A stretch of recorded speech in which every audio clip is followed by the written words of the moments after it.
Suamiku memberiku surat cerai dan berkata, kamu punya 24 jam untuk angkat kaki, pacar baruku akan tinggal di sini. Dia mengharapkan aku menangis. Dia mengharapkan aku memohon. Tapi dia salah besar. Aku hanya menatap matanya dan tersenyum. Mereka tidak tahu kalau ternyata. Sebelum ceritanya dimulai, silahkan tulis di kolom komentar dari daerah mana saja teman-teman yang menonton cerita ini. Jangan lupa like dan subscribe agar channel ini bisa semakin berkembang dan bisa mempersembahkan cerita yang lebih menarik lagi.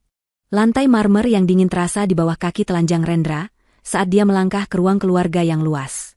Pagi itu, matahari tropis berusaha keras menembus jendela setinggi langit-langit, namun gorden tebal yang mahal menghalanginya, membuat ruangan itu terasa muram dan sejuk. Rumah itu selalu sejuk. Sebuah kemewahan yang dibanggakan Rendra, simbol statusnya yang telah ia raih dengan kerja keras. Setidaknya, itulah yang dia yakini. Di sudut ruangan, dekat jendela yang sedikit terbuka, berdiri istrinya, Salsa. Salsa sedang menyiram tanaman anggrek bulan kesayangannya. Hijab sederhana berwarna krem yang dikenakannya tampak kontras dengan kemegahan ruangan yang didominasi warna emas dan hitam. Dia tampak begitu kecil di rumah besar itu, begitu sederhana. Itulah yang membuat Rendra semakin muak. Dia merasa telah jauh meninggalkannya. Dia seorang direktur yang sukses, sementara Salsa hanyalah seorang istri pendiam yang hobi berkebun. Rendra berhenti beberapa langkah di belakangnya. Dia tidak memanggil namanya. Dia hanya berdeham, suara yang kering dan penuh wibawa. Salsa tidak menoleh, hanya sedikit memiringkan kepalanya, menandakan dia mendengar. Aku sudah membuat keputusan, kata Rendra. Suaranya datar, tanpa emosi, seolah sedang membahas laporan keuangan di kantor. Salsa meletakkan kaleng penyiram kecilnya di atas meja marmer di sebelahnya. Dia berbalik perlahan. Wajahnya tenang, matanya jernih. Tidak ada ketakutan di sana, hanya penantian. Rendra menikmati momen ini. Dia telah membayangkannya selama berminggu-minggu. Dia membayangkan Salsa akan menangis, berlutut, memohon padanya untuk tidak pergi. Dia membayangkan bagaimana dia akan menolak permohonan itu dengan dingin, memberinya sedikit pesangon, dan merasa seperti seorang raja yang melepaskan beban. Dari saku celana bahannya yang licin, Rendra mengeluarkan amplop putih tebal. Dia tidak menyerahkannya. Dia melemparkannya ke meja kopi di antara mereka. Amplop itu meluncur di atas permukaan kaca, berhenti tepat di tepi. Itu surat cerai, kata Rendra. Salsa memandangi amplop itu, lalu kembali menatap Rendra. Masih tidak ada air mata.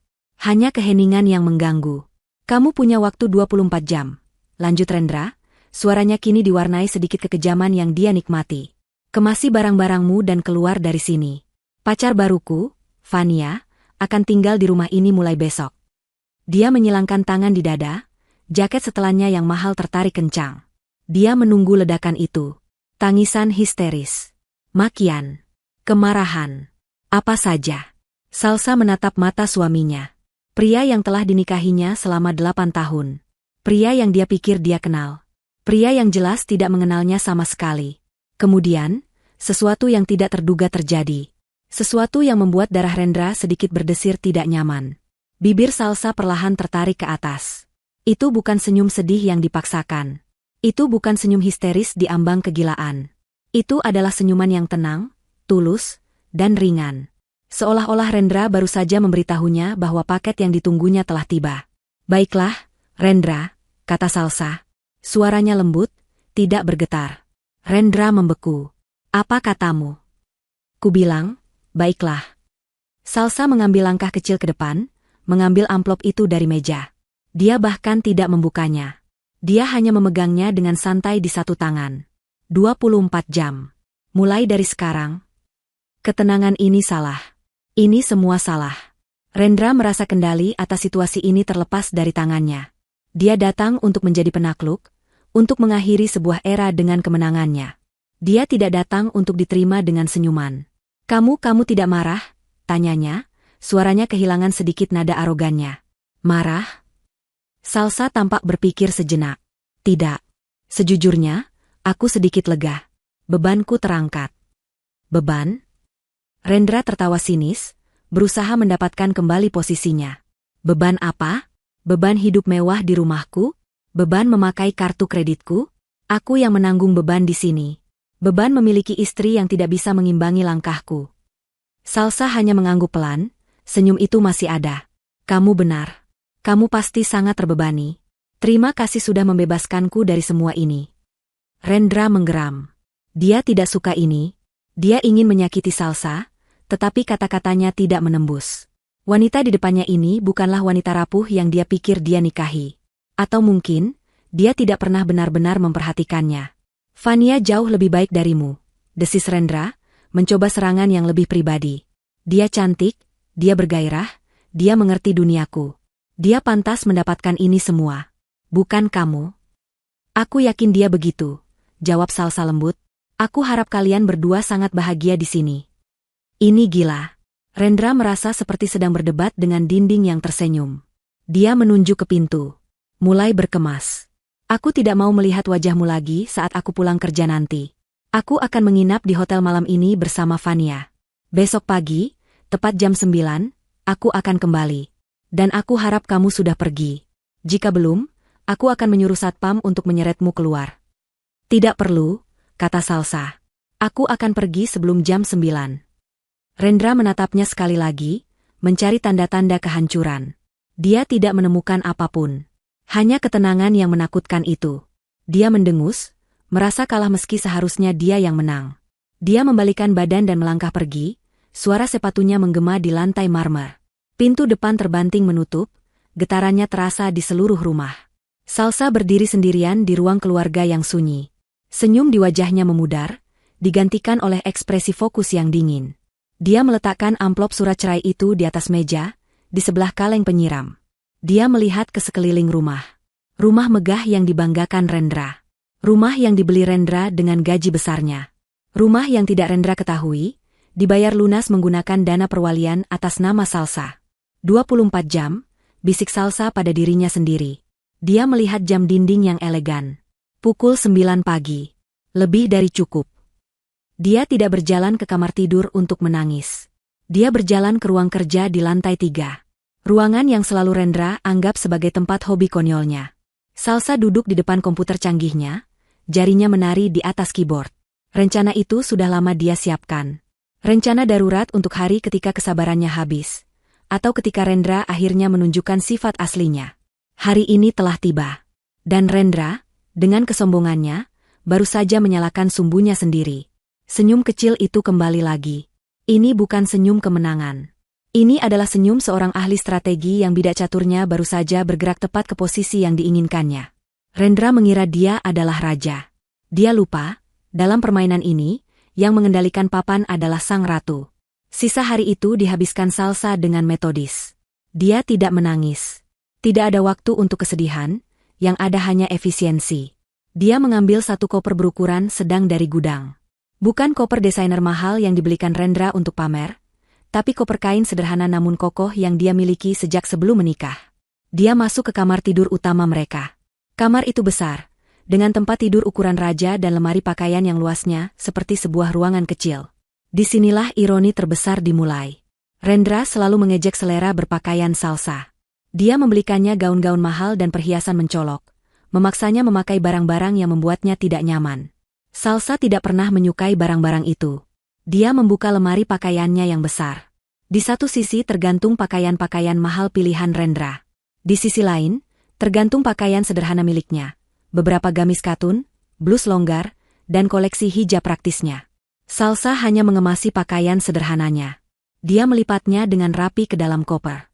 Dia meninggalkan semua gaun desainer, tas tangan kulit, dan sepatu hak tinggi yang menyakitkan itu.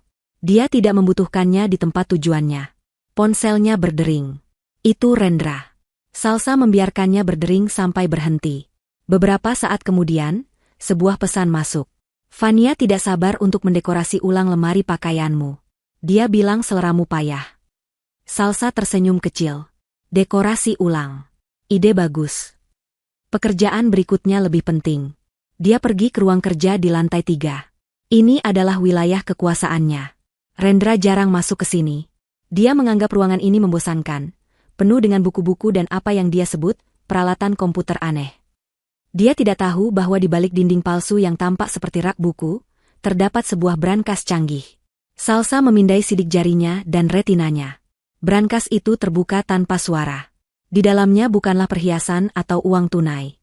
Di dalamnya ada dokumen. Dokumen-dokumen yang merupakan harta sesungguhnya.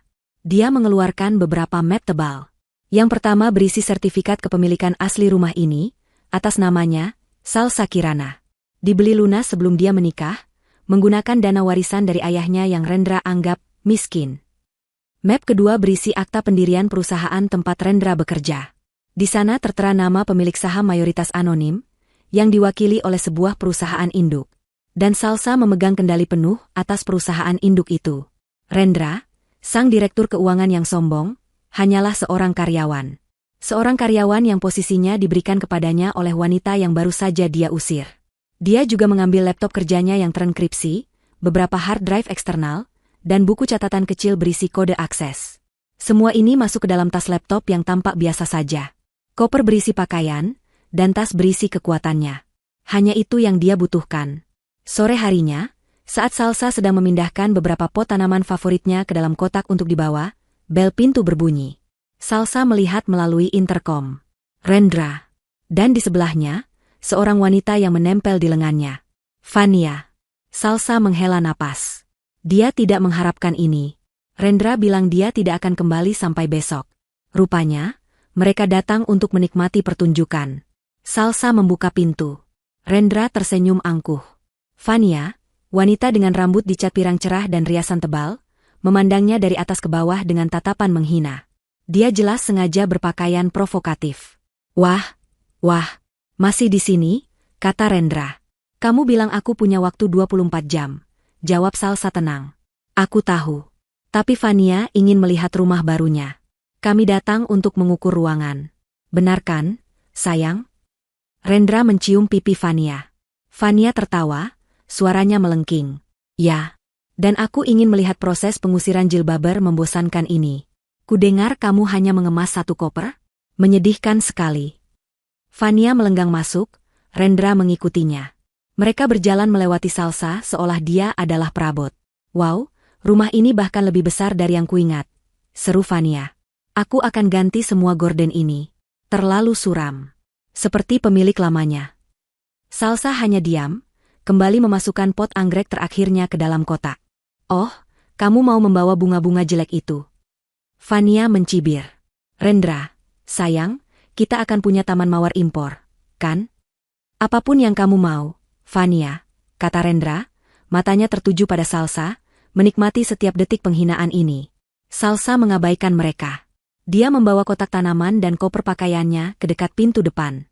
Dia meletakkan tas laptopnya dengan hati-hati di atas koper. Hanya itu. Rendra tertawa terbahak-bahak. 8 tahun menikah denganku, dan hanya ini yang kamu bawa? Satu koper baju murah dan tanaman layu? Aku tahu aku menikahi wanita yang tidak berharga. Salsa akhirnya menatapnya. Barang-barang ini memiliki nilai bagiku. Tidak seperti barang-barang lain di rumah ini. Fania mendekati Salsa. Dia lebih tinggi beberapa senti berkat sepatu haknya. Dengar, wanita baik-baik. Berhenti bersikap sok suci. Kamu kalah. Aku menang. Sekarang pergi dari istanaku. Ini belum menjadi istanamu, kata Salsa pelan. Oh ya? Lihat saja. Fania menoleh ke Rendra. Sayang, aku mau ruang kerja di lantai 3. Yang jendelanya besar. Aku akan menjadikannya studio riasku. Jantung Rendra sedikit berdebar. Dia ingat sesuatu. Ruang kerja Salsa. Salsa, yang mendengar ini, berhenti sejenak. Dia berbalik menghadap mereka berdua. Senyum tipis yang sama seperti tadi pagi muncul lagi. Silakan saja, katanya. Rendra merasa gugup. Apa maksudmu? Ruangan itu, kata Salsa, menunjuk ke arah tangga. Silakan gunakan. Tapi aku harus memperingatkanmu. Ruangan itu memiliki sistem keamanan yang sangat khusus. Sedikit berbeda dari seluruh rumah. Fania memutar bola matanya. Oh, menakutkan sekali. Sistem keamanan apa? Jebakan tikus? Bukan, kata Salsa. Hanya saja, ruangan itu sangat berharga bagiku. Aku akan pergi sekarang. Salsa mengambil gagang kopernya dan tas laptopnya. Dia membuka pintu depan. Udara malam yang hangat menyambutnya. Tunggu, kata Rendra. Dia berjalan cepat ke arah Salsa dan mengambil kunci rumah dari tangan Salsa. Ini milikku sekarang. Salsa tidak melawan. Dia membiarkan Rendra mengambilnya. Terima kasih sudah mengingatkan, kata Salsa. Dia kemudian menatap Rendra tepat di matanya. Jaga rumah ini baik-baik, Rendra. Terutama, jaga baik-baik ruang kerja di lantai 3. Seperti yang kubilang, ruangan itu sangat berharga. Pergi sana, bentak Rendra, tiba-tiba merasa terancam oleh ketenangan Salsa. Dan Fania, lanjut Salsa, menoleh ke wanita itu. Pastikan kamu benar-benar siap menanggung konsekuensi dari semua yang kamu dapatkan hari ini. Apa-apaan itu? Ancaman? Fania tertawa. Bukan. Hanya nasihat. Salsa berbalik dan melangkah keluar. Dia berjalan menyusuri jalan masuk yang panjang. Dia tidak menoleh ke belakang. Dia tidak perlu. Rendra dan Fania berdiri di ambang pintu, mengawasinya pergi. Wanita aneh, gumam Fania. Ayo, sayang. Tunjukkan padaku kamar tidur utama kita. Aku ingin merobek semua spray lamanya.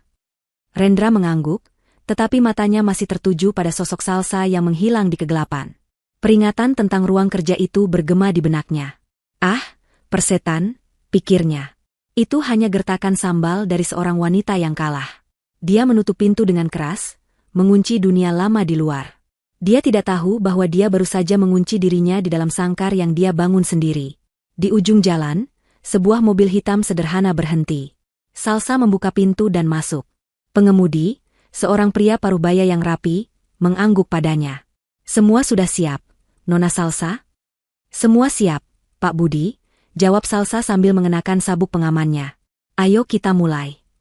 Mobil itu melaju dalam keheningan, menjauh dari rumah yang akan menjadi pusat gempa dalam beberapa jam ke depan. Dia akhirnya pergi. Seru Fania. Suaranya menggema di ruang tamu yang kini terasa kosong. Dia melompat ke pelukan Rendra, melingkarkan kakinya di pinggang pria itu. Kita berhasil, sayang. Istana ini milik kita. Rendra tertawa, rasa gugup yang ditinggalkan oleh senyum tenang Salsa perlahan memudar. Dia memeluk Fania erat. Tentu saja milik kita. Milikmu. Dia menurunkan Fania dan menatapnya. Wanita membosankan itu sudah pergi. Sekarang, pesta dimulai. Rendra mengeluarkan ponselnya. Dia telah merencanakan ini. Dia menelepon layanan catering paling mahal di kota. Ya, ini Rendra. Kirimkan semuanya sekarang. Paket perayaan lengkap. Steak impor, lobster, dan semua hidangan penutup terbaik kalian. Dan kirimkan jus anggur bersoda non-alkohol termahal yang kalian punya. Ya, segera. Sambil menunggu, Fania berlari-lari kecil mengelilingi rumah seperti anak kecil di toko mainan. Dia menyentuh dinding bertekstur, menggeser vas porselen mahal, dan menendang karpet Persia. Semua ini harus diganti, katanya sambil menunjuk gorden tebal. Terlalu suram. Seperti wajahnya. Aku mau warna emas mawar. Dan sofa ini? Menjijikan. Terlalu kuno. Kita akan beli sofa kulit putih. Dan lampu gantung itu. Rendra hanya mengangguk dan tersenyum pada setiap tuntutan Fania. Inilah wanita yang dia inginkan. Seorang wanita yang tahu cara menghabiskan uang, yang terlihat mahal, yang memvalidasi kesuksesannya. Tidak seperti Salsa, yang lebih suka menanam bunga dan membaca buku. Oh! Fania tiba-tiba berhenti di kaki tangga. Matanya berbinar. Ruang kerja di lantai 3. Yang jendelanya besar. Aku mau itu jadi studio riasku. Ayo kita lihat sekarang. Jantung Rendra berdebar sedikit. Nanti saja, sayang. Cateringnya akan segera datang. Kenapa kita tidak bersantai di kamar tidur utama dulu? Kamu bilang kamu ingin merobek spraynya. Fania cemberut. Wajahnya yang cantik langsung berubah masam. Kenapa? Kenapa nanti? Kamu masih memikirkan apa yang dikatakannya, ya? Dia menyilangkan tangan di dada. Kamu takut dengan gertakan konyolnya tentang sistem keamanan? Jangan bilang kamu masih peduli padanya. Bukan begitu, Fania. Rendra cepat-cepat membantah. Dia tidak tahan melihat Fania marah. Tentu saja aku tidak takut. Itu konyol. Ayo. Akan kubuka pintunya untukmu sekarang juga. Akan kita buang semua, harta berharga, miliknya. Untuk membuktikan maksudnya, Rendra berjalan menaiki tangga 2 langkah sekaligus. Fania mengikutinya dengan senyum kemenangan. Mereka tiba di depan pintu kayu solid ruang kerja itu. Pintu itu tampak biasa saja. Tidak ada yang istimewa. Lihat, hanya pintu kayu, kata Rendra sombong. Dia mengeluarkan kunci rumah yang tadi dia rebut dari Salsa. Dia memasukkannya ke lubang kunci. Kunci itu berputar, tapi pintu tidak terbuka. Kenapa lama sekali? Fania mengetuk-ngetukkan kakinya yang bersepatu hak tinggi. Sabar. Mungkin sedikit macet, kata Rendra. Dia menggoyangkan kunci itu, tetapi pintu tetap terkunci rapat. Fania mendengus tidak sabar. Biar aku coba. Dia mendorong Rendra ke samping dan meraih gagang pintu. Mungkin hanya perlu didorong. Fania, tunggu. Terlambat. Fania menarik gagang pintu itu dengan sekuat tenaga. Detik berikutnya, seluruh rumah diserang oleh suara. Itu bukan alarm maling biasa. Itu adalah sirene industri yang memekakan telinga, berdenyut dengan frekuensi tinggi yang terasa menusuk sampai ke tulang. Rendra dan Fania langsung berteriak, menutupi telinga mereka. Rasa sakitnya begitu hebat. Matikan. Matikan, jerit Fania di tengah kebisingan. Rendra, dalam keadaan panik, berlari menuruni tangga menuju panel keamanan rumah di dekat pintu depan. Dia memasukkan kode masternya. Panel itu tidak merespons. Dia mencobanya lagi. Gagal. Layar panel itu mati total. Ada apa ini? Teriak Rendra, suaranya nyaris tidak terdengar. Dia mencoba menelepon satpam kompleks. Dia melihat layar ponselnya. Tidak ada sinyal. Sama sekali. Bahkan satu bar pun tidak ada. Dia berlari ke jendela, mencoba mencari sinyal. Nihil. Saat itulah, ketika sirene mencapai puncaknya, lampu-lampu di seluruh rumah mulai berkedip liar. Seperti di film horor. 1 kedipan. 2 kedipan. Lalu, kegelapan total. Listrik padam. Sirene itu, yang rupanya memiliki sumber daya cadangan sendiri, terus meraung selama 30 detik lagi di dalam kegelapan. 30 detik terpanjang dalam hidup mereka. Kemudian, sirene itu berhenti mendadak. Keheningan yang menggantikannya jauh lebih menakutkan. Rumah itu mati. Kegelapan begitu pekat sehingga Rendra tidak bisa melihat tangannya sendiri. Gorden tebal yang tadi dikeluhkan Fania kini bekerja seperti penutup makam, menghalangi sedikit pun cahaya dari luar. Rendra? Rendra, kamu di mana? Suara Fania terdengar panik dari lantai atas. Aku di sini. Jangan bergerak. Aku cari senter. Rendra meraba-raba dinding, menggunakan ingatan untuk mencari laci di dapur. Tiba-tiba, dia mendengar suara AC yang berputar melambat, lalu mati. Hawa sejuk yang mewah itu langsung berhenti. Udara di dalam rumah yang tertutup rapat itu langsung terasa berat dan pengap. Di tengah kegelapan, Rendra mendengar suara orang lain. Suara langkah kaki panik dan bisikan ketakutan. Pak Rendra. Sebuah cahaya senter ponsel menyala dari arah ruang makan. Itu adalah tim catering. Wajah mereka pucat pasi. Pak, ada apa ini? Tanya kepala catering, seorang pria bertubuh besar. Rumah ini berhantu? Alarmnya hampir membuat kami tuli. Kami mau pergi sekarang. Tidak, kata Rendra, berlari kecil menghampiri cahaya itu. Hanya korsleting listrik. Pasti ada yang salah dengan panelnya. Tolong jangan pergi. Makanan kami. Kami tidak bisa bekerja dalam kondisi seperti ini, Pak, kata pria itu tegas. Tim saya ketakutan. Tolong selesaikan pembayarannya. Kami akan pergi. Ya, tentu, kata Rendra, merasa lega. Setidaknya masalah ini bisa diselesaikan dengan uang. Dia merogoh dompetnya. Ini, kartu kredit saya. Kepala catering itu mengambil kartu platinum Rendra. Dia mengeluarkan mesin edisi portabel dari sakunya. Mesin itu menyala dengan baterainya sendiri. Dia menggesek kartu itu. Pria itu mengerutkan kening. Dia menggeseknya lagi. Ada apa? Tanya Rendra, tidak sabar. Ditolak, Pak, kata pria itu. Apa? Tidak mungkin. Itu kartu direktur perusahaan. Limitnya tidak terbatas. Coba lagi. Pria itu menggeseknya 3 kali lagi. Tetap ditolak. Pak, transaksi tidak diizinkan. Fania, yang sudah meraba-raba menuruni tangga, mendengar percakapan itu. Pakai kartu yang lain, bodoh, bentaknya pada Rendra. Wajah Rendra memerah karena malu. Dia mengeluarkan kartu emasnya yang lain. Coba yang ini. Pria itu menggeseknya. Ditolak. Ini. Coba debitku. Rendra menyerahkan kartu debit utamanya. Pria itu memasukkan kartunya ke mesin. PIN, Pak. Rendra memasukkan PIN-nya dengan jari gemetar. Mesin berbunyi. Pria itu menatap Rendra dengan curiga. Pak, Saldonya tidak mencukupi. Tidak mungkin. Rendra berteriak. Saya punya ratusan juta di rekening itu. Mesin Anda pasti rusak. Mesin saya baik-baik saja, Pak, kata kepala catering itu, suaranya menjadi dingin. Dia dan timnya saling berpandangan.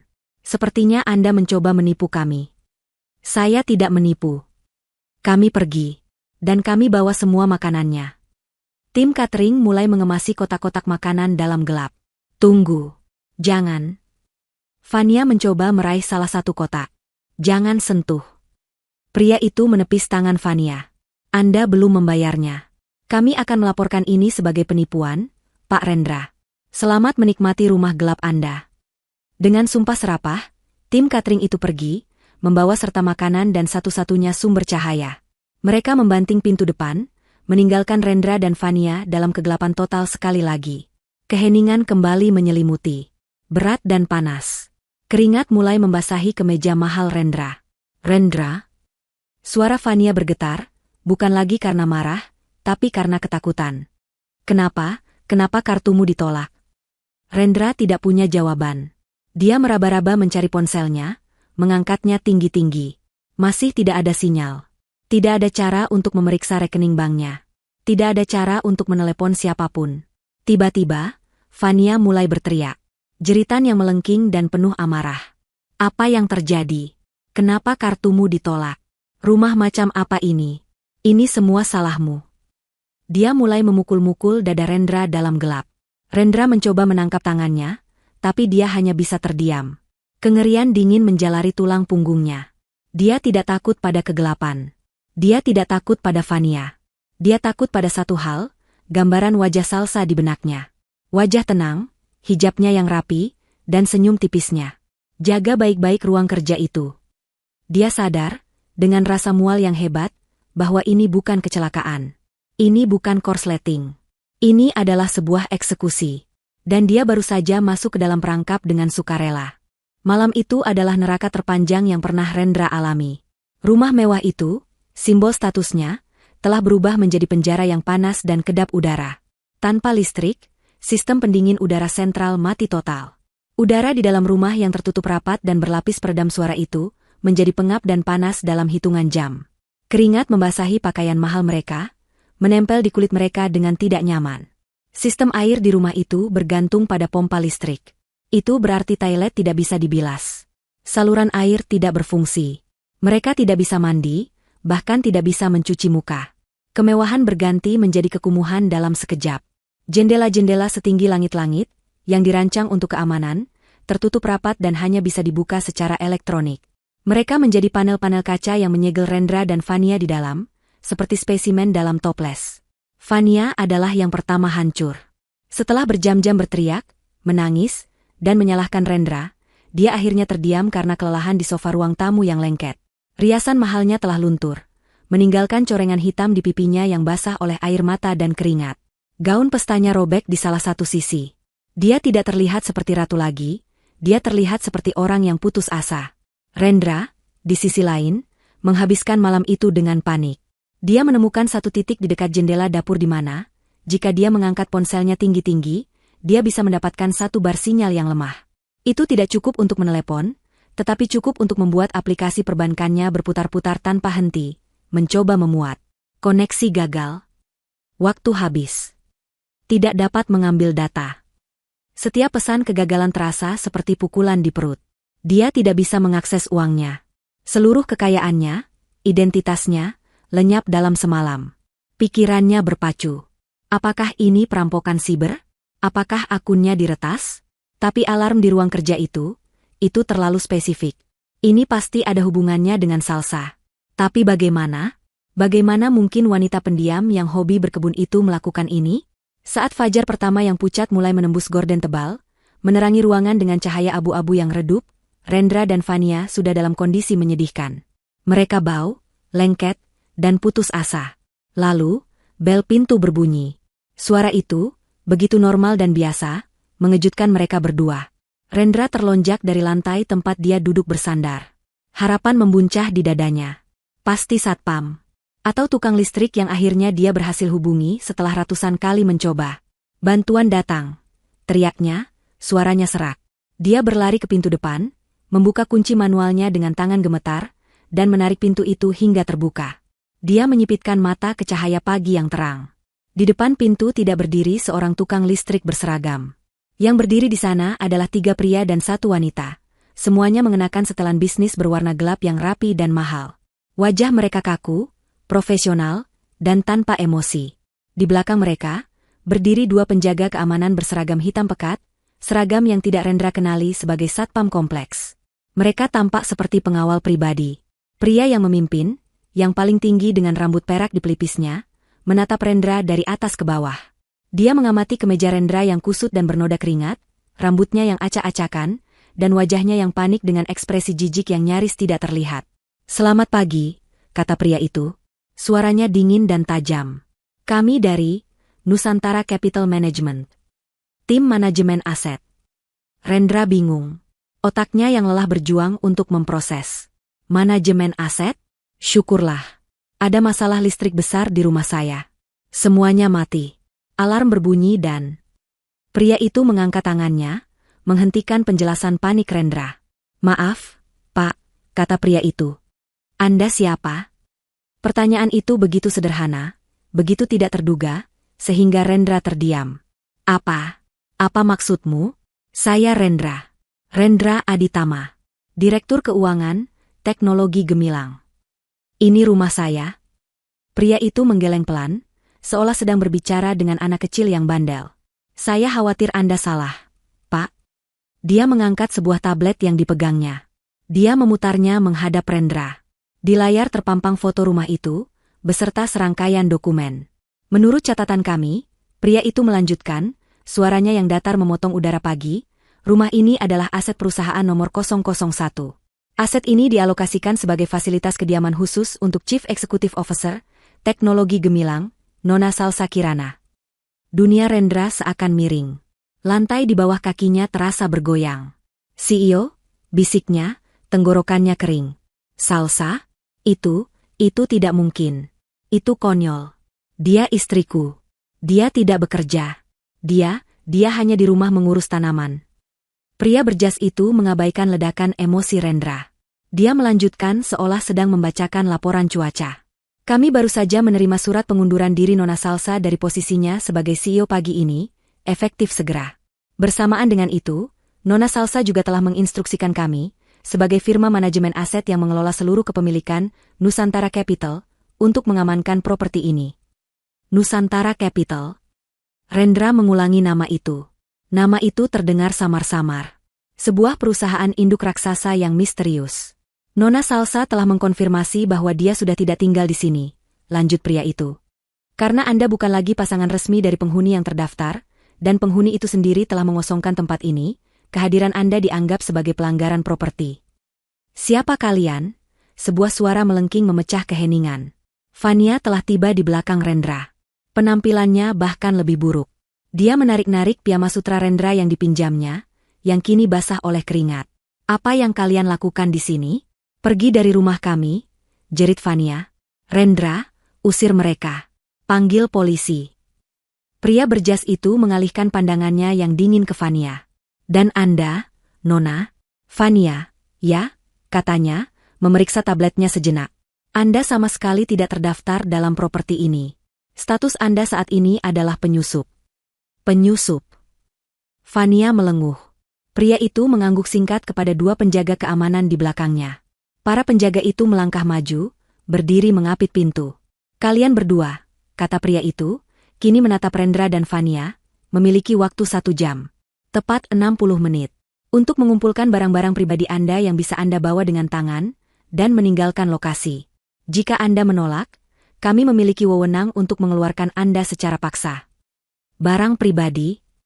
Rendra tertawa, tawa yang terdengar seperti orang gila. "Semua di rumah ini milikku. Mobil di garasi. Furnitur. Aku membelinya." "Kami juga memiliki catatan untuk itu, Pak Rendra," kata si wanita berjas, angkat bicara untuk pertama kalinya. "Semua perabot, kendaraan, dan barang elektronik di rumah ini terdaftar sebagai inventaris perusahaan, bagian dari paket fasilitas CEO. Sama seperti gaji Anda." Rendra merasa kakinya lemas. Gajiku? Tunggu, teriaknya, secercah harapan terakhir muncul. Kalian tidak mengerti. Teknologi Gemilang adalah perusahaan tempatku bekerja. Aku direkturnya. Direktur keuangan. Kalian tidak bisa mengusir seorang direktur. Pria pemimpin itu menatap Rendra. Untuk pertama kalinya, seulas senyum tipis yang dingin tersungging di bibirnya. Justru itu, Pak Rendra, katanya pelan. Status Anda sebagai direktur adalah masalah berikutnya yang akan kami bahas. Pria itu memeriksa jam tangannya. Pagi ini, pukul 10, ada rapat umum pemegang saham luar biasa. Rapat itu diadakan atas permintaan mendesak dari Nusantara Capital, pemegang saham mayoritas. Dia kembali menatap Rendra. Dan Anda, Tuan Rendra Aditama, adalah satu-satunya agenda dalam rapat itu. 1 jam. 60 menit untuk merangkum 8 tahun pernikahan menjadi apa yang bisa mereka bawa dengan tangan. Kenyataannya, Rendra tidak punya apa-apa. Pakaian mahal di lemari, jam tangan mewah di laci, sepatu kulit impor di rak, semua itu adalah inventaris perusahaan. Dia dan Fania diizinkan mengambil pakaian yang mereka kenakan, dan ponsel mereka yang kini tidak berguna. 2 penjaga keamanan berseragam hitam mengawasi mereka seperti elang, berdiri diam di ruang tamu sementara Fania, dengan histeria yang semakin menjadi, melemparkan bantal sofa ke dinding. Ini perampokan. Aku akan menuntut kalian. Rendra, lakukan sesuatu. Rendra tidak melakukan apa-apa. Dia terduduk di tangga marmer yang dingin, kepalanya di antara kedua tangannya. Otaknya berputar, mencoba memahami kata-kata pria berjas itu. CEO? Nona Salsa Kirana? Aset perusahaan? Ini pasti mimpi buruk. Sebuah kesalahan administrasi yang konyol. Salsa, istrinya, adalah seorang CEO? Salsa yang menghabiskan sore harinya dengan memindahkan pot? Salsa yang tidak pernah peduli pada rapat dewan atau harga saham? Itu tidak mungkin. Waktu habis. Suara pria berjas itu, yang ternyata bernama Pak Darmawan, memecah lamunan Rendra. Penjaga keamanan itu melangkah maju. Satu mencengkeram lengan atas Rendra, yang lain mencengkeram Fania. Mereka tidak kasar, tetapi cengkeraman mereka kuat dan tidak bisa ditawar. Lepaskan aku. Tangan kotormu. Aku akan menuntutmu, jerit Fania. Mereka diseret, secara harfiah, keluar dari pintu depan yang megah itu. Udara pagi yang lembab dan hangat menerpa wajah mereka, terasa seperti tamparan. Pintu ditutup di belakang mereka dengan bunyi klik yang mantap. Selesai. Mereka berdiri di jalan masuk yang terbuat dari batu alam, di depan gerbang besi tempa yang menjulang tinggi. Mobil Mercedes hitam Rendra dan mobil sport merah Fania, hadiah dari Rendra, terparkir di garasi, kini terkunci dan tidak terjangkau. Mobilku. Rendra, mobilku masih di dalam. Raung Fania, berlari ke gerbang dan mengguncangnya. Satpam. Buka. Itu mobilku. Pak Darmawan muncul di interkom di samping gerbang. Nona Fania, kendaraan itu dibeli menggunakan dana perusahaan yang sedang diselidiki. Kendaraan itu disita sebagai barang bukti. Selamat pagi. Layar interkom mati. Fania menatap Rendra dengan mata menyala-nyala. Rendra, ini semua salahmu. Apa yang terjadi? Kenapa kamu biarkan ini terjadi? Kamu bilang kamu kaya. Kamu bilang kamu direktur. Saya direktur. Teriak Rendra, suaranya pecah. Dia menarik-narik kerah kemejanya yang lengket. Ini pasti kesalahan. Aku akan pergi ke kantor. Aku akan luruskan ini. Salsa, dia pasti sudah gila. Dia pasti bersekongkol dengan seseorang untuk mengambil hartaku. Mereka mulai berjalan. Tidak ada pilihan lain. Mereka berjalan menyusuri jalanan yang lengang di kompleks perumahan elit itu. Pos satpam di gerbang utama, bahkan tidak menoleh saat mereka melewatinya dengan berjalan kaki. Penghuni lain yang sedang berolahraga pagi atau mengeluarkan mobil mewah mereka menatap pasangan yang tampak kacau itu dengan rasa ingin tahu dan jijik. Fania, dengan piyama sutra yang robek, dan Rendra, dengan setelan kusut berbau keringat. Itu adalah walk of shame terpanjang dalam hidup mereka. Fania tidak berhenti mengomel, menyalahkan, dan menangis. Rendra tidak lagi mendengarkan. Pikirannya terfokus pada rapat pukul 10. Rapat itu adalah kuncinya. Dia akan menerobos masuk, menuntut penjelasan. Dia akan memanggil pengacaranya. Dia tidak tahu apa yang akan dia lakukan. Setelah hampir 30 menit berjalan, mereka akhirnya sampai di jalan raya utama. Mereka berhasil menghentikan sebuah taksi. Fania yang membayar, mengeluarkan beberapa lembar uang ratusan ribu yang kusut dari saku piyamanya. Uang yang dia simpan untuk keperluan darurat. Rupanya, inilah saatnya. Gedung teknologi gemilang. Cepat, bentak Rendra pada sopir taksi. Perjalanan ke kantor terasa menyiksa. Rendra menatap gedung-gedung yang melewatinya. Segalanya tampak normal, tetapi dunia Rendra telah terbalik. Dia terus-menerus mencoba menyalakan ponselnya, berharap ada sinyal, berharap aplikasi perbankannya berfungsi. Tetap mati. Mereka tiba di lobi, teknologi gemilang, yang megah dan berlapis kaca. Pukul 9.45. Wajah Rendra pucat pasi dan berminyak. Rambutnya mencuat ke segala arah. Fania tampak lebih buruk lagi. Rendra berjalan lurus ke gerbang putar keamanan, mengabaikan tatapan kaget dari para karyawan junior yang baru datang. Dia menempelkan kartu akses direkturnya. BIP. Lampu merah menyala. Akses di tol. Rendra membeku. Dia mencobanya lagi. BIP. Akses di tol. Ada masalah, Pak. Rendra menoleh. Resepsionis baru, seorang wanita muda bernama Dita, menatapnya dengan campuran rasa kasihan dan takut. Kartu saya sepertinya rusak, kata Rendra, berusaha menjaga suaranya tetap tenang. Tolong buka pintunya. Saya ada rapat dewan direksi mendadak pukul 10. Rapat apa, Pak? Fania mendorong ke depan. Dia direktur Rendra, buka pintunya atau kamu dipecat. Dita tersentak mundur, tampak ketakutan. Maaf, Pak Rendra. Tapi di sistem saya, kartu Anda tertera sudah tidak aktif. Saya tidak bisa. Apa maksudmu tidak aktif? Rendra menggebrak meja resepsionis. Saya yang membayar gajimu. Panggil kepala keamanan. Sekarang. Tidak perlu, Tuan Rendra. Sebuah suara tenang datang dari belakang mereka. Rendra dan Fania berbalik. Berdiri di sana adalah seorang pria yang Rendra kenali samar-samar. Pria parubaya yang terkadang dia lihat di area parkir khusus. Dia mengira pria itu adalah salah satu sopir dewan direksi. Tapi hari ini, pria itu tidak mengenakan seragam sopir. Dia mengenakan setelan jas yang harganya mungkin lebih mahal dari gaji bulanan Rendra. Dia tampak berwibawa dan dingin. Itu adalah Pak Budi. Dewan direksi sudah menunggu Anda, kata Pak Budi. Matanya menatap Fania sejenak. Hanya Anda, Pak Rendra. Nona ini tidak diundang. Dia ikut denganku. Fania mencengkeram lengan Rendra. Kemana Rendra pergi, aku ikut. Pak Budi menatap Rendra. Jika Anda ingin masalah ini semakin buruk, silakan bawa dia. Tapi saya sarankan tidak. Rendra menelan ludah. Ada sesuatu dari tatapan Pak Budi yang membuatnya takut. Dia menoleh ke Fania. Tunggu di sini, katanya tegas. Jangan buat keributan lagi. Aku akan selesaikan ini. Fania membuka mulut untuk protes, tapi tatapan putus asa di mata Rendra membuatnya terdiam. Dia mengangguk, lalu duduk di sofa lobi, menyilangkan tangan dengan marah, menjadi tontonan semua orang. Lewat sini, kata Pak Budi. Dia tidak membawa Rendra ke lift karyawan. Dia membawanya ke lift pribadi berlapis kuningan di sudut lobi, yang Rendra tahu hanya bisa diakses dengan kartu level tertinggi. Pak Budi menempelkan kartunya, dan pintu terbuka. Perjalanan ke lantai paling atas, lantai ruang dewan, adalah keheningan yang paling menyiksa. Rendra ingin bertanya, tapi tenggorokannya tercekat. Pintu lift terbuka.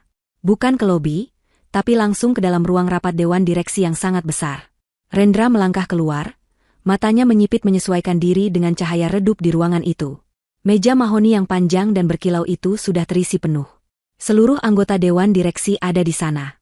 Pak Handoko, Ibu Rini, Pak Surya, semua wajah yang dia kenal. Mereka semua menatapnya. Bukan dengan kemarahan, tapi dengan sesuatu yang lebih buruk. Rasa kasihan yang dingin. Mereka semua melihat pakaiannya yang kusut dan wajahnya yang putus asa. Maaf saya terlambat, gumam Rendra, berjalan terhuyung ke kursinya yang biasa. Ada masalah di rumah. Tidak ada yang menjawab. Rendra melihat ke ujung meja, ke kursi pimpinan. Kursi CEO. Kursi itu kosong, seperti biasa. CEO anonim dari Nusantara Capital tidak pernah menghadiri rapat. Mereka selalu diwakili oleh pengacara mereka. Baik, kata Rendra, mencoba mengambil alih situasi. Ada apa ini? Rapat darurat apa? Agenda apa yang begitu penting sampai harus memblokir akses direktur keuangan kalian sendiri? Dia mencoba tertawa, Tapi yang keluar hanyalah suara serak. Kemudian, kursi di ujung meja itu berderit. Kursi kulit hitam yang tinggi itu berputar perlahan. Rendra mengira dia akan melihat pengacara perusahaan. Dia mengira akan melihat wajah asing. Yang dia lihat membuat napasnya tercekat di tenggorokan. Di sana, duduk dengan ketenangan yang sempurna, adalah Salsa. Dia tidak mengenakan gamis katun atau hijab sederhana yang biasa dia pakai di rumah. Dia mengenakan setelan celana panjang berwarna biru tua yang dirancang khusus, pas di badannya. Di balik jas itu, dia mengenakan blus sutra berwarna krem, dan hijabnya ditata dengan gaya profesional yang elegan, menampakkan wajahnya yang tenang dan fokus. Dia tampak berkuasa. Dia tampak seperti seorang ratu. Dia memegang tablet di tangannya, dan di sampingnya duduk Pak Darmawan, pria yang mengusirnya dari rumah tadi pagi. Seluruh ruangan hening. Rendra hanya bisa menatap. Mulutnya terbuka. Salsa mengangkat matanya dari tablet, menatap lurus ke mata Rendra. Tatapannya dingin, tajam, dan tidak ada lagi kelembutan di sana. "Selamat pagi, Tuan Rendra," katanya.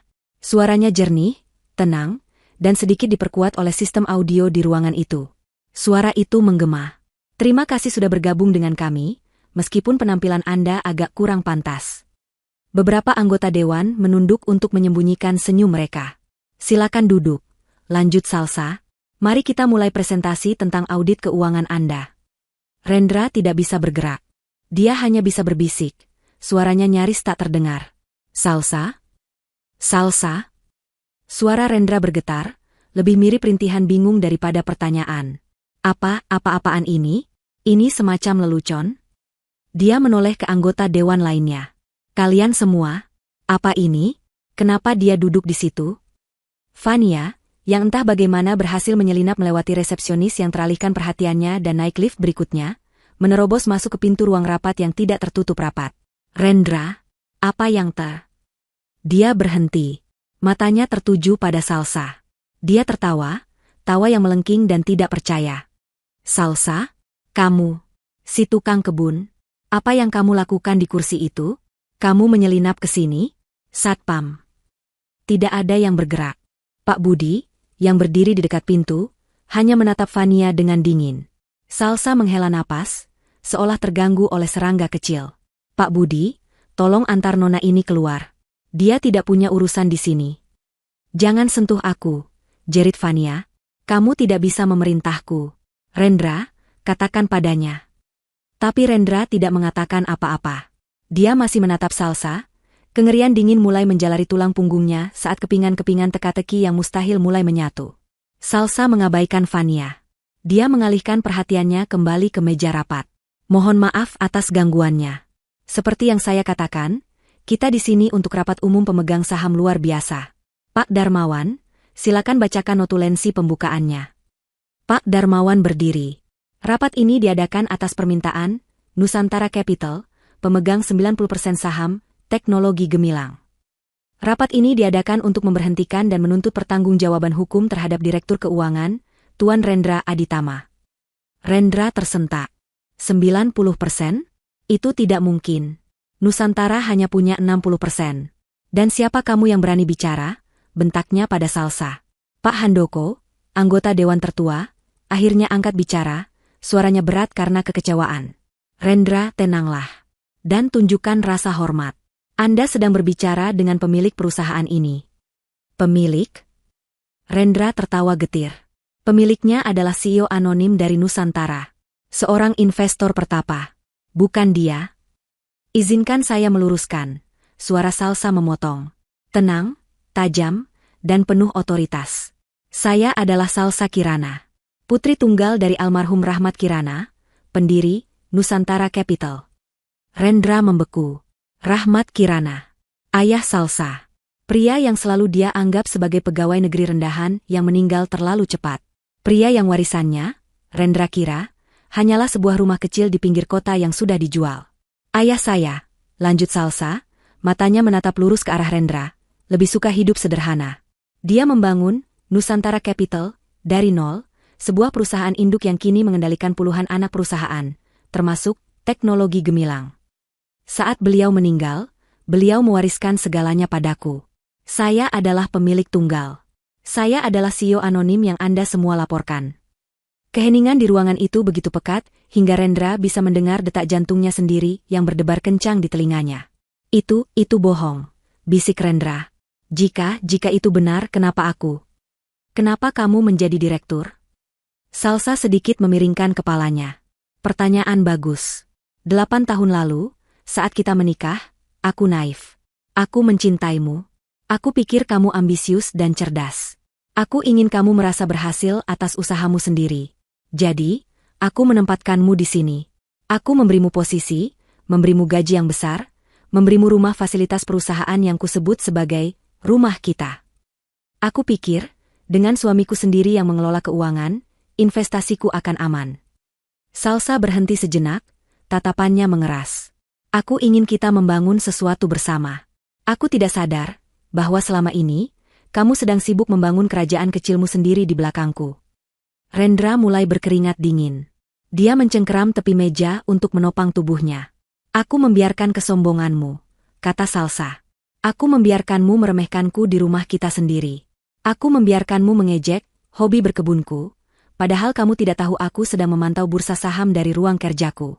Aku mentolerir semua penghinaanmu. Aku pikir itu harga kecil untuk sebuah pernikahan.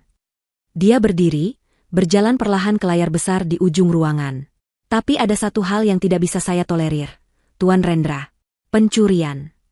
Ini fitnah, teriak Rendra. Kamu tidak punya bukti. Oh, tapi saya punya, kata Salsa. Saya adalah istri yang pendiam, Rendra. Tapi saya adalah CEO yang sangat teliti. Apakah kamu pikir aku menempatkanmu di posisi keuangan tanpa pengaman? Sistem di ruang kerja lantai 3 itu bukan hanya alarm. Itu adalah server pribadiku yang memantau setiap transaksi yang kamu lakukan. Setiap rupiah. Pak Budi, kata Salsa.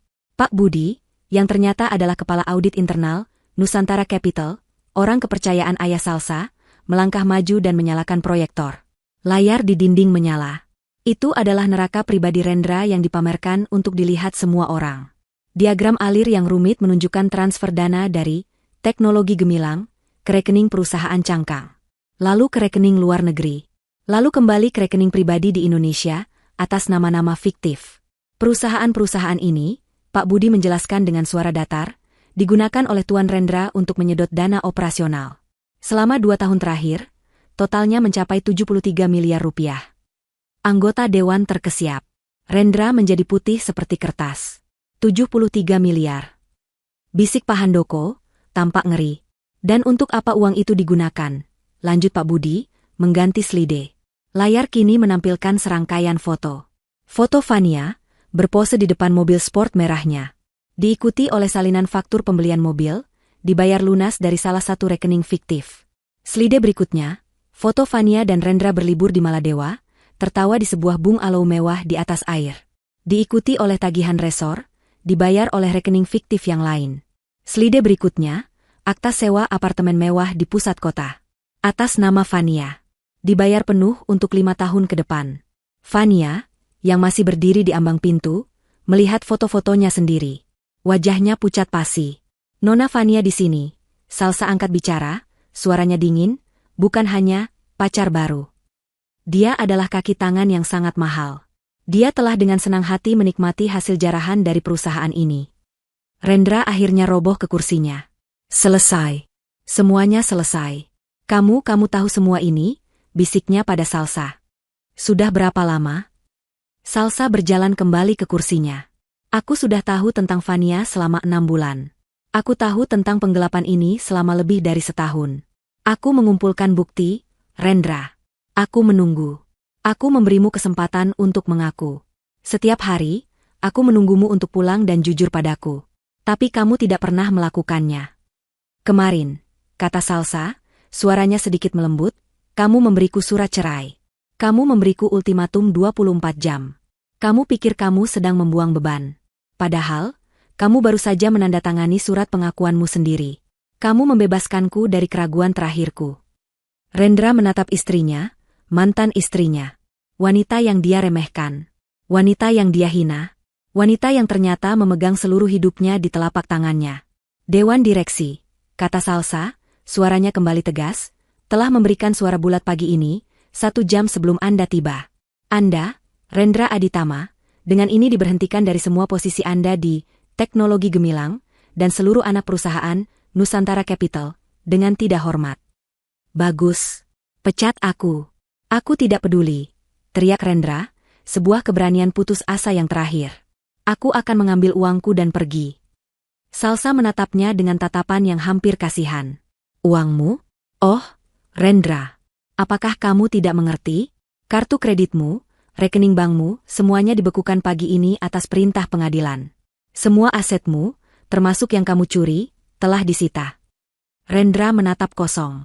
Kamu tidak hanya dipecat, Tuan Rendra, kata Salsa pelan. Dia menekan tombol di panel interkom di mejanya. Keamanan, silakan masuk. Bawa tamunya. Pintu ruang rapat terbuka lebar. Bukan satpam gedung. Dua petugas polisi berseragam resmi melangkah masuk, diikuti oleh Pak Darmawan. Mata Rendra membelalak ngeri. Polisi? Kamu menelepon polisi? Tentu saja, kata Salsa. Ini bukan masalah rumah tangga, Rendra. Ini adalah kejahatan korporasi. Petugas polisi itu mendekati Rendra. Rendra Aditama, Anda ditahan atas tuduhan penggelapan, penipuan, dan pencucian uang. Salah satu petugas mengeluarkan borgol. Bunyi klik logam itu menggema di ruangan yang sunyi. Rendra menatap borgol itu, lalu menatap Salsa. Wajahnya pucat pasi, dipenuhi kengerian saat dia akhirnya menyadari kesalahan terbesarnya. Dia tidak hanya mengkhianati seorang istri. Dia telah mencoba menipu seorang ratu di singgasananya sendiri. Dan dia baru saja kalah telak. Bunyi klik borgol yang mengunci pergelangan tangan Rendra terasa final, lebih keras daripada pintu rumah yang dibanting atau alarm yang meraung. Itu adalah suara penutup dari seluruh kehidupannya. Dia berdiri terpaku, kemejanya yang kusut kini terasa seperti karung goni yang gatal, keringat dingin membasahi punggungnya. Dia menatap Salsa, matanya memohon. Bukan untuk pengampunan, tapi untuk pemahaman. Dia masih tidak mengerti bagaimana ini bisa terjadi. Salsa, kumohon. Bisiknya, suaranya serak. Jangan lakukan ini. Ini akan menghancurkanku. Pikirkan 8 tahun kita. Salsa menatapnya dengan tatapan yang nyaris kosong. Aku sudah memikirkannya selama setahun terakhir. Rendra. Aku memikirkan 8 tahun itu setiap kali kamu berbohong padaku. Aku memikirkannya setiap kali kamu mentransfer uang perusahaan ke rekening pacarmu. Kamu yang menghancurkan 8 tahun itu, bukan aku. Fania, yang sejak tadi berdiri membatu di ambang pintu, akhirnya tersadar dari keterkejutannya. Ketakutan mengalahkan kebingungannya. Dia melihat borgol di tangan Rendra, dia melihat polisi, dan dia melihat wajah Salsa yang dingin dan berkuasa. Otak materialistisnya dengan cepat menghitung. Rendra tamat. Rendra miskin. Rendra akan masuk penjara. Ini berarti dia tidak akan mendapatkan apa-apa. Kecuali masalah. Insting pertamanya adalah melarikan diri. Dia bukan bagian dari ini. Dia hanya pacar. Dia tidak menandatangani dokumen apapun. Dengan gerakan cepat yang tidak terduga, Fania berbalik dan berlari. Sepatu hak tingginya berderak di lantai marmer lobi lift saat dia berlari menuju pintu keluar. Tahan dia. Suara Salsa tenang, tapi penuh perintah. Pak Budi, yang sudah mengantisipasi hal ini, memberi isyarat kepada dua penjaga keamanan berjas yang telah menunggu di luar ruangan. Sebelum Fania bisa mencapai lift, dua pria besar itu melangkah di depannya, menghalangi jalannya. Lepaskan aku. Aku tidak ada hubungannya dengan ini, jerit Fania, mencoba mendorong melewati mereka. Aku korban. Dia menipuku. Rendra menipuku. Dia menoleh ke Rendra, wajahnya kini berkerut karena amarah dan ketakutan. Kamu bilang kamu kaya. Kamu bilang kamu direktur. Kamu pembohong. Kamu menipuku. Nona Fania, kata Salsa, suaranya terdengar jelas dari ruang rapat. Dia berjalan keluar, berdiri di ambang pintu, menatap Fania yang sedang meronta. Menarik sekali bagaimana Anda tiba-tiba menjadi korban. Aku memang korban. Bukan, kata Salsa, suaranya memotong jeritan Fania. Anda menikmati barang-barang yang dibeli dengan uang curian. Itu menjadikan Anda kaki tangan. Salsa menoleh ke salah satu petugas polisi yang tidak memegang Rendra. Pak polisi, Nona ini adalah Fania. Seperti yang tertera di bukti-bukti kami, dia adalah penerima langsung dari dana hasil penggelapan. Mobil sport, apartemen mewah, dan gaya hidup bernilai miliaran rupiah. Semuanya dibayar oleh Tuan Rendra menggunakan uang perusahaan. Fania membeku. Bohong. Dia memberiku hadiah. Seorang pria memberi pacarnya hadiah, apa itu ilegal? Menjadi ilegal, Nona? Pak Darmawan angkat bicara sambil melangkah maju dengan tabletnya. Ketika, hadiah, itu adalah hasil kejahatan.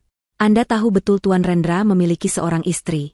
Anda tahu betul gaya hidup yang Anda jalani jauh melampaui gaji resmi seorang direktur keuangan. Anda tidak pernah mempertanyakannya. Anda hanya menikmati. Itu, dalam hukum, disebut turut serta menikmati hasil kejahatan. Pencucian uang. Warna di wajah Fania menghilang. Pencucian uang. Penjara. Kata-kata itu berputar di kepalanya. Tidak, aku tidak tahu apa-apa. Ratapnya, kini mengubah taktik. Air mata mulai menggenang di matanya. Air mata buaya yang biasa dia gunakan untuk mendapatkan apa yang dia inginkan dari Rendra. Aku bersumpah aku tidak tahu. Aku hanya wanita bodoh yang jatuh cinta. Rendra, dia memanfaatkanku. Dia memanipulasiku. Dia menunjuk Rendra, yang sedang digiring oleh petugas. Dia penjahatnya. Tangkap dia. Bukan aku. Aku akan bersaksi.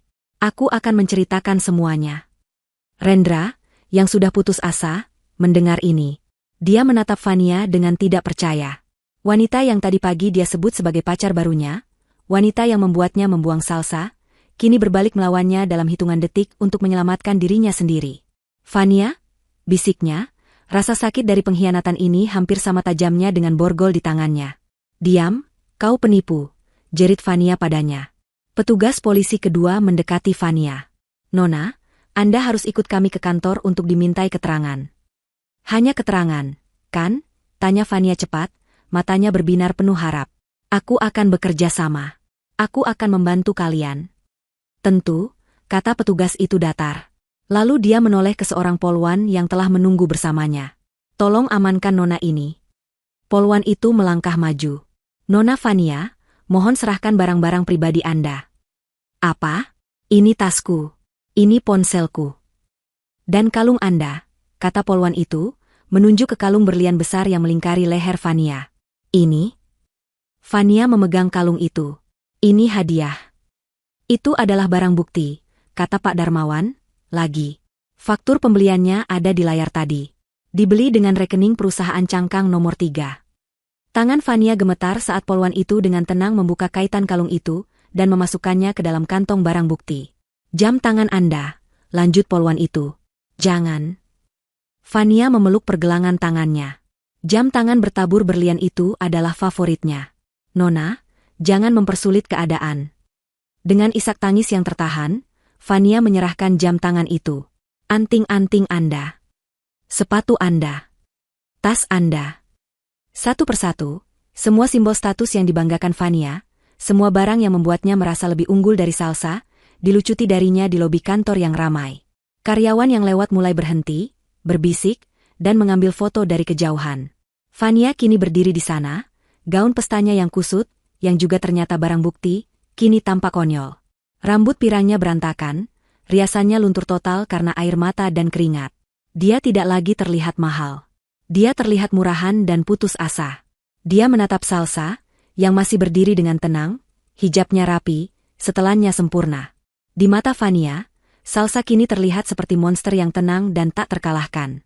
Kamu. Desis Fania, suaranya penuh kebencian. Kamu iblis berkerudung. Kamu merencanakan ini semua. Salsa hanya menatapnya. Saya tidak merencanakan pengkhianatan suami saya. Saya tidak merencanakan keserakahan Anda. Saya hanya merencanakan konsekuensinya. Anda berdua yang menulis naskah ini. Saya hanya memastikan Anda menyelesaikannya sampai akhir. Polwan itu memegang lengan Fania. Mari, Nona. Saat Fania digiring melewati Rendra, dia meludah ke arahnya. Aku akan menghancurkanmu, Rendra. Aku akan pastikan kamu membusuk di penjara. Rendra tidak menjawab. Dia terlalu hancur untuk peduli. Dia digiring ke lift dalam keadaan mati rasa. Pintu lift tertutup, memisahkannya dari Salsa selamanya. Salsa tetap berdiri di lobi lift, mendengarkan suara ratapan Fania yang semakin menjauh. Dia tidak merasa menang. Dia tidak merasa senang. Dia hanya merasa selesai. Pak Handoko mendekatinya dari belakang. Nona Salsa. Maksud saya, Ibu CEO. Itu tadi, luar biasa. Tapi juga mengerikan. Anda baik-baik saja? Salsa berbalik menghadap Dewan Direksi yang kini menatapnya dengan campuran rasa takut dan hormat. Dia mengambil napas dalam-dalam, mengembalikan ketenangannya. Saya baik-baik saja, Pak Handoko, katanya, suaranya kembali profesional. Sekarang, jika Anda semua tidak keberatan, kita punya perusahaan yang harus dibersihkan dari korupsi. Mari kita kembali bekerja. Dia berjalan kembali ke ruang rapat dewan, langkahnya mantap, meninggalkan kekacauan yang baru saja dia bersihkan di belakangnya. Proses hukum berjalan cepat dan brutal. Bukti yang dikumpulkan Salsa selama lebih dari setahun, yang dipantau langsung dari server pribadinya, begitu rapat dan tidak terbantahkan sehingga pengacara Rendra bahkan tidak bisa menemukan celah sedikitpun. Setiap transaksi ilegal, setiap email palsu, setiap transfer ke rekening Fania, semuanya terekam dengan jelas. Rendra dan Fania ditempatkan di ruang interogasi terpisah. Rendra, yang masih diliputi syok dan arogansi, awalnya mencoba bersikap tegar. Dia menolak bicara tanpa pengacara. Pengacara yang disediakan negara, karena semua asetnya telah dibekukan, menatap tumpukan bukti di depannya dan hanya menggelengkan kepala. Pak Rendra, kata pengacara muda itu, saran terbaik saya untuk Anda saat ini adalah mengaku bersalah dan bekerja sama. Bukti ini tidak hanya kuat, tapi juga absolut. Bekerja sama? Rendra mendengus. Bekerja sama dengan wanita licik itu? Tidak akan pernah. Di ruang sebelah, Fania mengambil pendekatan yang sangat berbeda. Dia tidak meminta pengacara. Dia meminta secangkir teh hangat dan mulai berbicara. Dan dia tidak berhenti berbicara selama berjam-jam. Dia memainkan perannya sebagai korban dengan sempurna. Air matanya mengalir deras, menceritakan bagaimana Rendra, pria yang lebih tua dan berkuasa, telah merayunya. Dia mengklaim Rendra memberitahunya bahwa dia dalam proses perceraian yang menyakitkan dan istrinya gila. Dia bersumpah Rendra mengatakan semua uang itu adalah bonus dan investasi pribadi miliknya. Saya bodoh, Pak, katanya kepada detektif yang mencatat. Saya hanya seorang gadis desa yang terpesona oleh kehidupan kota. Saya percaya semua yang dia katakan. Dia bilang kami akan menikah setelah istrinya yang tidak stabil itu setuju bercerai. Dia bilang semua asetnya atas nama istrinya untuk alasan pajak. Saya hanya percaya padanya. Fania menceritakan segalanya. Dia memberikan rincian tentang apartemen rahasia, kata sandi untuk rekening yang dia tahu, nama-nama tempat liburan mereka. Dia membeberkan setiap kebohongan kecil dan besar yang Rendra katakan padanya, memutarbalikkan semuanya untuk membuatnya terdengar seperti Rendra adalah dalang manipulatif dan dia adalah boneka yang tidak bersalah. Dia bersedia bersaksi melawan Rendra di pengadilan dengan imbalan kekebalan hukum, atau setidaknya hukuman yang jauh lebih ringan. Jaksa, yang melihat kesaksian Fania sebagai paku terakhir di peti mati Rendra, setuju. Persidangan menjadi tontonan publik. Berita tentang CEO berhijab, yang menggulingkan suaminya yang korup dan selingkuhannya menjadi berita utama nasional. Ruang sidang selalu penuh. Salsa hadir setiap hari, tidak sebagai CEO, tetapi sebagai saksi kunci dan korban utama. Dia duduk di sana dengan tenang, hijabnya yang sederhana menjadi simbol kekuatan yang tidak terduga. Puncak persidangan adalah ketika Fania naik ke kursi saksi. Dia telah berdandan untuk acara itu, mengenakan kemeja putih sederhana dan riasan tipis, mencoba terlihat polos dan menyesal. Rendra, yang kini mengenakan seragam tahanan berwarna oranye, tampak kurus dan tua. Rambutnya yang dulu tertata rapi kini menipis dan kusam. Dia menatap Fania dengan kebencian murni. Nona Fania, jaksa memulai. Bisakah Anda menceritakan kepada pengadilan bagaimana Tuan Rendra meyakinkan Anda untuk menerima hadiah-hadiah mahal ini? Fania mulai menangis, sesuai isyarat. Dia bilang itu untuk masa depan kami. Dia bilang saya pantas mendapatkannya. Ketika saya bertanya dari mana uangnya, dia akan marah. Dia bilang saya tidak percaya padanya. Dia bilang itu urusan laki-laki. Saya takut. Bohong. Rendra melompat dari kursinya, borgolnya bergemerincing. Kamu pembohong. Kamu yang meminta semua itu. Kamu tidak pernah takut. Kamu serakah. Tenang. Hakim memukul palunya. Terdakwa, duduk. Sekali lagi Anda berteriak, Anda akan saya keluarkan dari ruang sidang Anda sendiri. Rendra terpaksa duduk, tubuhnya gemetar karena marah. Dia harus mendengarkan Fania melukis gambaran palsu tentang dirinya sebagai monster, dan Fania sebagai korban yang tak berdaya. Wanita yang membuatnya membuang Salsa kini, adalah orang yang menghancurkan sisa-sisa pembelaan dirinya. Salsa menonton adegan itu dari kursinya. Dia melihat Rendra, pria yang dulu dia cintai, kini hancur lebur oleh wanita yang dia pilih. Dia melihat Fania, wanita yang menghina hijabnya, kini bersembunyi di balik topeng kepolosan. Itu adalah pemandangan yang menyedihkan, sebuah tragedi yang ditulis oleh keserakahan mereka sendiri. Putusan hakim sudah bisa ditebak. Tuan Rendra Aditama, kata hakim, suaranya bergema di ruangan yang sunyi. Berdasarkan bukti yang tidak terbantahkan, dan diperkuat oleh kesaksian saksi, pengadilan menyatakan Anda bersalah atas semua tuduhan, penggelapan, penipuan, dan pencucian uang. Anda telah menyalahgunakan kepercayaan istri Anda dan perusahaan Anda. Anda telah menunjukkan 0 penyesalan. Pengadilan menjatuhkan hukuman 20 tahun penjara dan denda untuk mengembalikan seluruh dana sebesar 73 miliar rupiah. Rendra pingsan di kursinya. Adapun Nona Fania, lanjut hakim. Mengingat kerja sama Anda sebagai saksi kunci, pengadilan menjatuhkan hukuman yang lebih ringan. 3 tahun masa percobaan, dengan kewajiban melapor dan pelayanan sosial. Semua aset yang Anda terima dari hasil kejahatan ini disita oleh negara. Fania menangis, kali ini air mata kelegaan. 3 tahun percobaan. Dia bebas. Dia kehilangan segalanya. Mobil, apartemen, perhiasan, tetapi dia tidak masuk penjara. Semua aset pribadi Rendra yang tersisa, yang ternyata tidak seberapa karena semuanya atas nama perusahaan, disita. Rumah kecil warisannya yang dulu, yang dia sembunyikan dari Salsa, ikut dilelang untuk membayar denda. Dia tidak punya apa-apa lagi. Namanya hancur. Keluarganya, yang malu, menolaknya. Dia sendirian. Saat Rendra digiring keluar dari ruang sidang dengan tangan terborgol, matanya bertemu dengan mata Salsa untuk terakhir kalinya. Di matanya tidak ada lagi kemarahan, hanya kekosongan yang hampa dan penyesalan yang terlambat. Salsa hanya mengangguk sekali. Sebuah anggukan perpisahan. Di luar gedung pengadilan, Fania dikerumuni wartawan. Nona Fania, apa pesan Anda untuk Tuan Rendra? Fania mengusap air matanya. Saya hanya berharap dia menemukan kedamaian dan bertobat atas apa yang dia lakukan pada saya dan pada Nona Salsa. Dia berjalan pergi, memainkan peran terakhirnya sebagai korban, sementara di seberang jalan, Salsa masuk ke mobil hitam sederhananya, dikemudikan oleh Pak Budi. Jendela mobil naik, melindunginya dari keributan, dan melaju pergi, meninggalkan masa lalunya di belakang cermin spion. Waktu adalah penyembuh, tapi juga pembangun. Dalam 10 tahun yang berlalu sejak persidangan itu, waktu telah menyembuhkan luka lama Salsa dan membangun sebuah warisan yang kokoh. Nama, Nusantara Capital, tidak lagi menjadi entitas misterius yang bersembunyi di balik bayang-bayang. Di bawah kepemimpinan Salsa Kirana yang kini terbuka dan vokal, perusahaan itu telah bertransformasi. Salsa telah membersihkan perusahaan itu dari sisa-sisa era Rendra. Dia menerapkan sistem audit berlapis yang transparan dan kode etik yang ketat.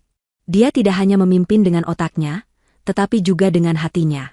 Dia membuktikan bahwa bisnis yang etis adalah bisnis yang paling menguntungkan.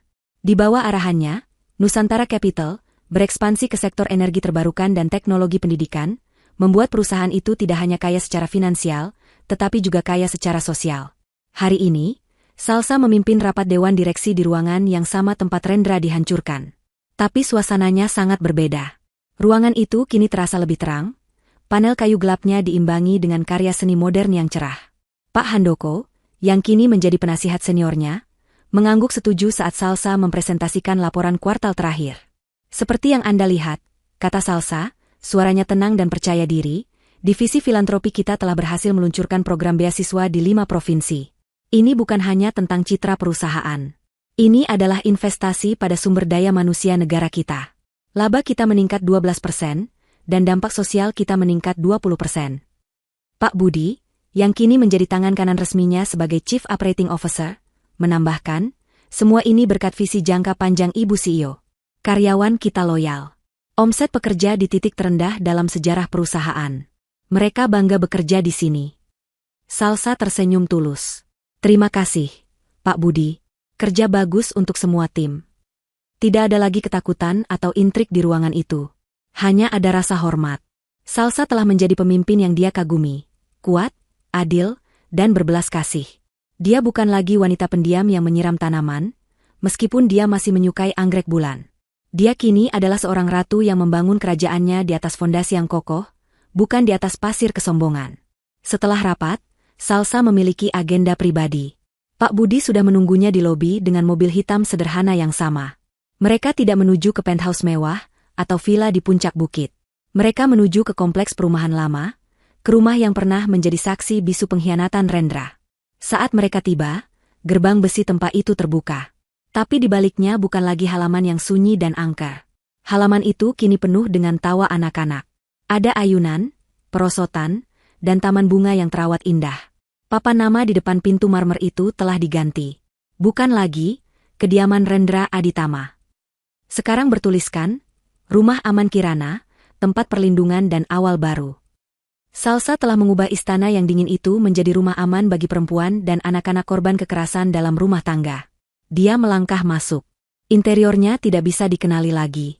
Dinding berpanel gelap telah dicat dengan warna-warna pastel yang cerah.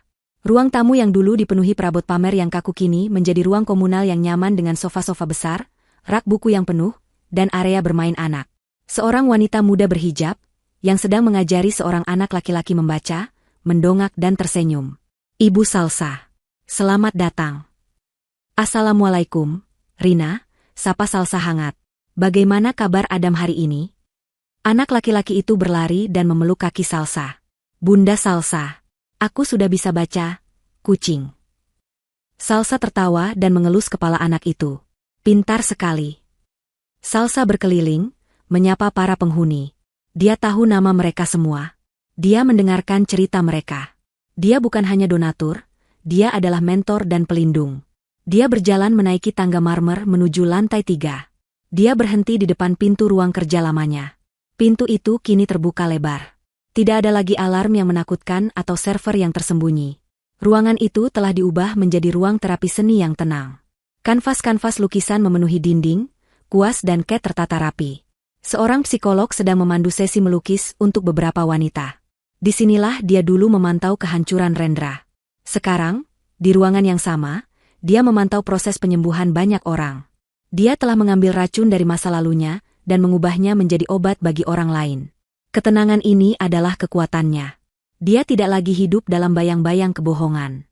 Dia hidup dalam cahaya kebenarannya sendiri.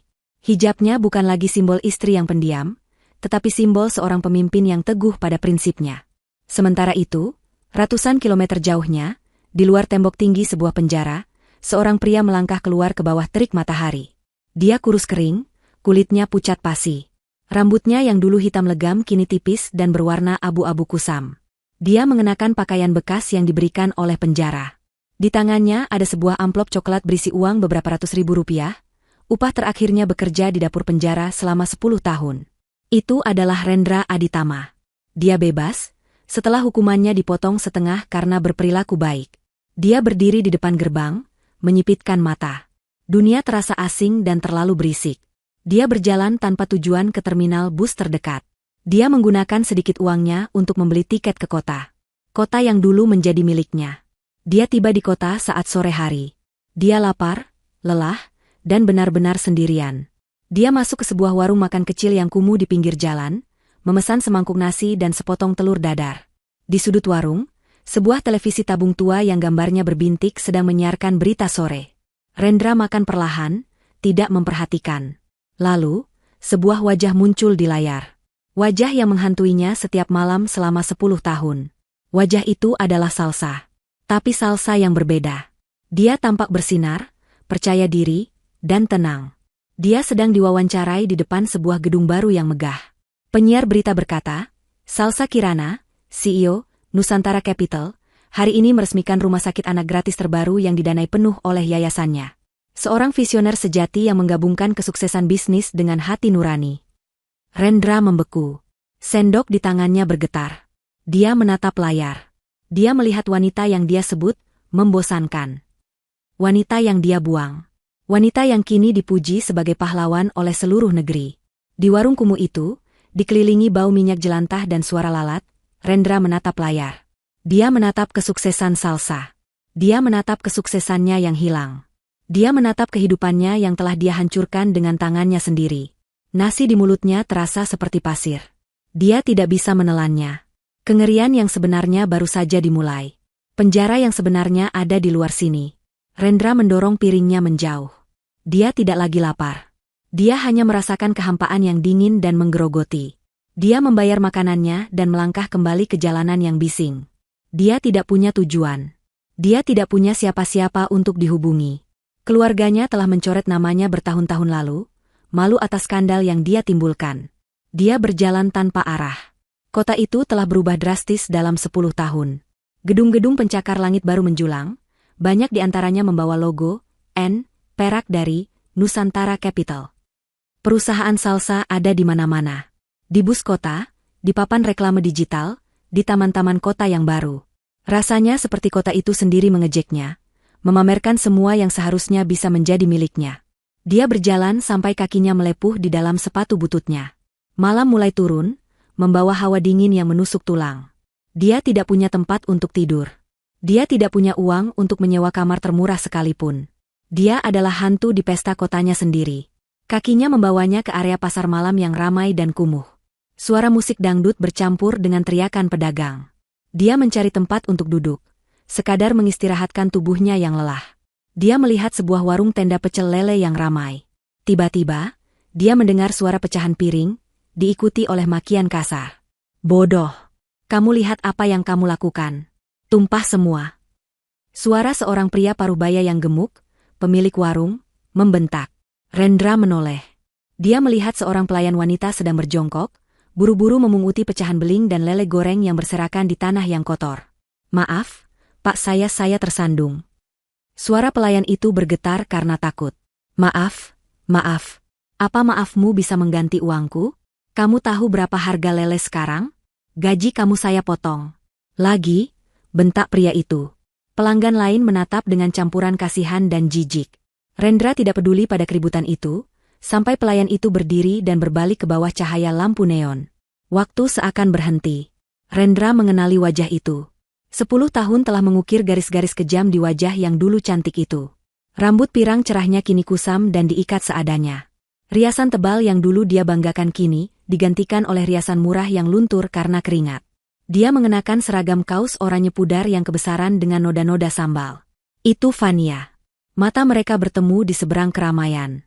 Mata Rendra yang hampa bertemu dengan mata Fania yang terkejut.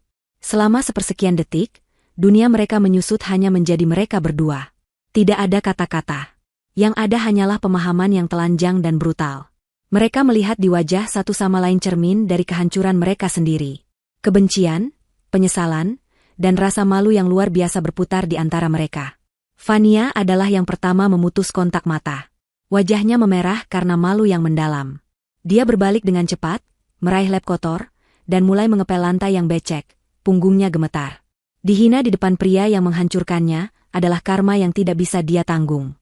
Rendra hanya berdiri di sana. Anehnya, dia tidak merasakan apa-apa. Tidak ada kemarahan. Tidak ada simpati. Bahkan tidak ada kepuasan. Dia hanya melihat akhir dari sebuah cerita yang menyedihkan. Wanita yang dia pilih di atas salsa kini, bernilai lebih rendah dari piring lele yang pecah.